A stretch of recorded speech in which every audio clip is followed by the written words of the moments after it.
dopo tanti anni di matrimonio, di fidanzamento, la parola rimane la stessa, ma cambia l'intenzione. Non diventa più amore, ma diventa inga amore. Però non ci si sopporta più. E come anche all'inizio, no? I primi San Valentino sono pieni di dialogo, c'è sempre una comunicazione continua tra lui e lei. Dopo tanti anni di rapporto, il dialogo diventa un monologo femminile che dura 25 minuti, parramusuli, soltanto ogni tanto lui, mentre guarda il telefonino, mentre noi parliamo, si sente lui fa, sì, e mette suoni, non parla, emette suoni, noi ci capiamo che non ne sta scutando con chi? Lui, e così emette suoni. Solo suoni. Fa piacere, vede già che c'è una coppia. Come vedete tutto il mondo è paese. Ora, dopo che tu parli per 25 minuti e tu donna lo capisci che lui non ti sta ascoltando, finisci con la frase: allora, tu che ne pensi? E lui, che giustamente non ha idea di che cosa hai parlato, fa: di chi? Di tesoro. Che poi in realtà questa è la versione pulita perché siamo in televisione, ma di solito, prima della frase di tesoro, gli mettiamo una parte intima di Sosoro. Diciamo quasi sempre è così, sì, quasi sempre è così. È stato morto. Scusami, e tu metti mano dopo? Io non metto le mani, io sono come metti le mani qua? Io c'è tu dici il colpo. Ma lei non si appoggi. E ne facciamo tutto questo giro, è stato meraviglioso, Cristiano, meraviglioso. Bello. Ne facciamo, ci fu anche, poi siamo andati alla saga del bastardone, così. Aspettate un attimo, scusi, così che ha detto? Ce lo vuoi dire, come si chiama? Roberto si chiama. Roberto, dici le bastardone, così, tutto noi. Come, scusi? No, i bastardoni, che di... No, io ho sentito bene, Scusate, ci vuole dire la saga, per favore, lo chiamo la saga dei... Cassini, Cristiano. Come? Sì, eravamo tutti assieme, capisci? Sì. Magari andiamo a tagliare, ma ogni bastardone tanto, Cristiano. Buoni, vero? L'hai mangiato mai? No, non ma tu lo sai qual è la differenza fra un figurino e un bastardone? No, non lo so, qual è?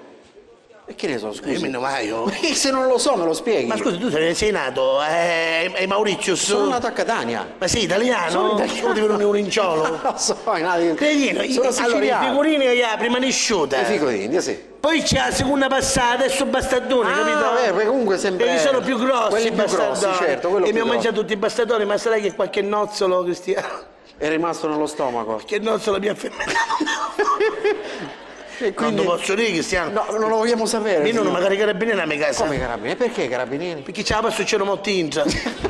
Cristiano, non te lo posso dire. Ma mi sta dicendo che usciva un odore strano dalla casa? No, perché sono a fare un conto che tutte le mie vicine di casa, noi ne mettiamo che di profumi, che di sì, quello che non con diciamo la spina, la quello con la spina. Sì, quello con la spina. Direttamente a mia montare una profumeria in la casa. Perché giustamente... Per non di meno, Cristiano. Signora, piano. Ora, ma la compassa è più grosso, sai quale so? Quale? Che quando arriviamo a stendere i crostoni, quasi sempre, Cristiano, tu lo sai la stima che ho di te. Lo vedo che stima. E lo giuro, Cristiano, a visto a me Roberto, se io dico cose per dire... No, dico... Scusa, grazie, lo prendiamo, però veramente... Fateci attenzione alla distrazione. Per esempio, certe volte ci distraiamo a tal punto che non ci ricordiamo manco più quando cosa avevamo a casa. Io l'altro giorno sono entrato in camera di mia moglie e ho visto che accucchiava una parete di collane, ricchine, pennente, dove c'erano magari chi delle bancarelle che vendevano, da parete alle patte, tutte parete, perché se l'aveva portata a casa. Allora a un certo punto ci disse: bella quella collana. Dice: ma quale? Quella. Quale? Kid, manco muruda o più, no? Per esempio, per farvi un esempio. E talmente ci distraiamo che non sappiamo carpire quando stiamo male. Un amico mio ci sa: Edoardo, come si dice? Per favore, mi fa, per favore. Ci sa chi fu? Per favore.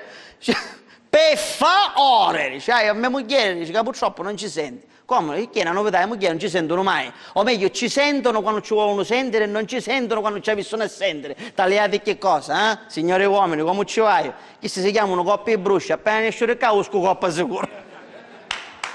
Allora, sentite questo. Sì, ma senti, ma tu fai una prova, no? Vai in dottore, dici sì, ci sono andato, il dottore mi disse, per favore, dici sì, dottore, che ti disse? Di testare. In che senso? Che la pigliare a testate? No, dice devo testare, dice la chiami a 10 metri, la chiami a 5 metri, la chiami a 1 metro e vedi che ti risponde, ci domandi qualche cosa. Mi dice, non ci aveva pensato, che sono trasivo a casa, sembra lui distratto. Sua moglie era a 10 metri, dice, Luisa, che mangiamo oggi? Boh, niente, questo silenzio. A 5 metri, Luisa, che mangiamo oggi? Silenzio. Ci mi sarerai ricchi. Luisa, dice, che mangiamo oggi? Chissà se fuori dice, te l'hai detto, 3 volte, pollo e che patate. Meravigliosi attimi che ci sappiamo dare, senza niente chiedere, volerci incantare.